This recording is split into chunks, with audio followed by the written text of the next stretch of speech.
Congratulation fortune Barishal 2025 Bangladesh premier league অর্থাৎ BPL এর final match আজকে অনুষ্ঠিত হয়েছিল। প্রতিপক্ষ ছিল চিটাগং, আর চিটাগংকে হারিয়ে দুর্দান্ত লেভেলের পারফরমেন্স দেখিয়ে ফরচুন বরিশাল গত বছরও চ্যাম্পিয়ন, এবারও চ্যাম্পিয়ন হয়ে গেছে। অভিনন্দন অভিনন্দন আমাদের সবচাইতে সিনিয়র খেলোয়াড় আমাদের তামিম ইকবাল ভাইকে অসংখ্য অসংখ্য ধন্যবাদ। তার নেতৃত্বে ফরচুন বরিশাল গত বছর কাপ নিছে, এবারও কাপ নিছে। আর সবচাইতে বড় কথা হচ্ছে তামিম ইকবাল মানি ফাইনালের ভালো পারফর্মার। তিনি কিন্তু দেখাই দিয়েছে প্রত্যেকটা ফাইনাল ম্যাচেই তামিম ইকবালের ঝড়ো ইনিংস আমরা দেখতে পাই। বাইকে সেলুয়েট, যে চমৎকার লেভেলের আজকে প্রথমে থেকে শুরু করছে ভাই, সেরাটা দিয়ে লাস্ট পর্যন্ত কিন্তু ম্যাচ জিতছে। তামিম ইকবালের যে পাওয়ার প্লের পারফরমেন্সটা দুর্দান্ত লেভেলের, কংগ্রাচুলেশন ভাইয়া। আর সবচেয়ে বড় হচ্ছে গিয়ে ফরচুন বরিশালের রিশাদ হোসাইন, এই ভাই রিশাদ হোসাইনে পুরো আগুন হয়ে গেছে। দেখো মাত্র 6 বলে 18 রান, বাবা যায় 19 ওভার 3 বলে ম্যাচ ফরচুন বরিশাল জিতছে। তাও কত রান, যে বিশাল রান, 194 রান। টি-20 স্কোর হচ্ছে 194 রান, তাও ফাইনাল ম্যাচে। আমরা অনেক ম্যাচ দেখি, ইন্ডিয়ার আইপিএল দেখি, এসপিএল দেখি, এলপিএল দেখি, কিন্তু ফাইনালে এত বড় ধরনের স্কোর করতে পারে না। ফাইনালে রান হয় কম, তবে খেলা জমজট হয়। কিন্তু বাংলাদেশের আগে চিটাগং ব্যাটিং করতে নেমে তাদেরও কিন্তু দুর্দান্ত লেভেলে পারফরমেন্স দিয়ে 194 রান করছে। সেখানে তাদের সবচাইতে ভালো পারফর্মার ম্যান হচ্ছে গিয়ে পারভেজ হোসেন ইমন। চমৎকার লেভেলের একটা ইনিংস খেলছে, 78 রানের একটা ইনিংস। এরপরে পাকিস্তানের ব্যাটসম্যান, সেও ওপেনিং খেলছে, নাফায় কিন্তু দুর্দান্ত লেভেলের খেলা দিছে, 66 রান করছে। এই যে তাদের মাত্র 3 উইকেট গেছে, তারা কিন্তু চমৎকার লেভেলের অন্তত 200+ স্কোর হওয়ার কথা যে মিলে খেলছিল। যাই হোক, কিন্তু রান তারপরে কম হয় না, 194টা রান কিন্তু কম।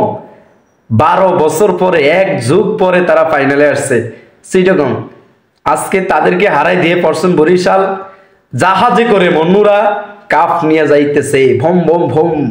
বাংলাদেশের সবচাইতে সিনিয়র খেলোয়াড়রা সব হচ্ছে গিয়ে ফরচুন বরিশালে। তামিম ইকবাল ভাই, মাহমুদুল্লাহ রিয়াদ ভাই, মুশফিকুর রহমান ভাই শেষ বয়সও এসে টানা 2 বার চ্যাম্পিয়ন। কংগ্রাচুলেশন ভাইয়া, তো সবাইকে কংগ্রাচুলেশন। যাই হোক, চমৎকার লেভেলের একটা ইনিংস হয়েছে। আর সবচেয়ে বেশি ক্রেডিট পাওয়ার কথা হচ্ছে গিয়ে রিশাদ হোসাইন। আসলে রিশাদ হোসাইনের যে চমৎকার লেভেলের ব্যাটিং পারফরমেন্স, কিন্তু ফরচুন বরিশালে জিতছে, না হলে ম্যাচ জিতা কখনোই সম্ভব না। 6 বলে 18 রান নিয়েছে, 6 বলে 18 রান, তাও সে একজন বোলিং। তবে বোলিং করতে এসে কিন্তু মার খেয়েছে, চমৎকার লেভেলের মার খেয়েছে।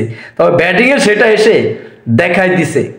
আসলে যেরকম হাইটে উচ্চতা বড়, লেগ স্পিনার এবং ব্যাটিং কোয়ালিটি চমৎকার লেভেলের, চমৎকার লেভেলের। আজকে কি ম্যাজিক দেখালো, 300 স্ট্রাইক রেটে লাস্টে নাইমা ঝড়ো ইনিংসে বরিশালের জাহাজে কাপটা উঠাই দিছে। ভাইয়া কই আয়, বুকে আয়। কংগ্রাচুলেশন আবারও টিম ফরচুন বরিশালকে। 2025-এর ফাইনালের সেরাটা দিয়ে তারা কাপ নিতে পারছে, এজন্য অভিনন্দন অভিনন্দন অভিনন্দন। আর তোমাদের জন্য ঈদের উদযাপন চলবে, চালাও। বাংলাদেশের বেশিরভাগই মানুষ ফরচুন বরিশালকে সাপোর্ট করছে, তাদের আজকে প্রত্যাশা সফল হয়েছে। তারা সবাই আনন্দ মুখরিত, উদ্ভাসিত হয়ে আজকে উপভোগ করতেছে। সেই সাথে আমি উপভোগ করতেছি, কারণ আমাদের সিনিয়র খেলোয়াড়রা আজকে প্রশান্তি তাদের ভিতরে জাগ্রত হয়েছে। কারণ টানা তারা 2 বার চ্যাম্পিয়ন, এটা তো অবিস্মরণীয়। সেটা দেখাই দিছে নেতৃত্ব একজন, সে হচ্ছে তামিম ইকবাল। তামিম ইকবাল মানে কড়া খেলোয়াড়। যাই হোক, আনন্দ করেন, উৎসব করেন, মজা করেন।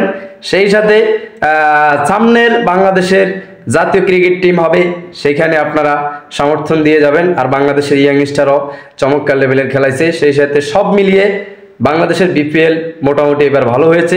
ফাইনাল ম্যাচ বিশেষ করে, সেখানে আমাদের ক্রীড়ামন্ত্রী ছিল, আসিফ মাহমুদ ছিল, সবাই উপস্থিত ছিল।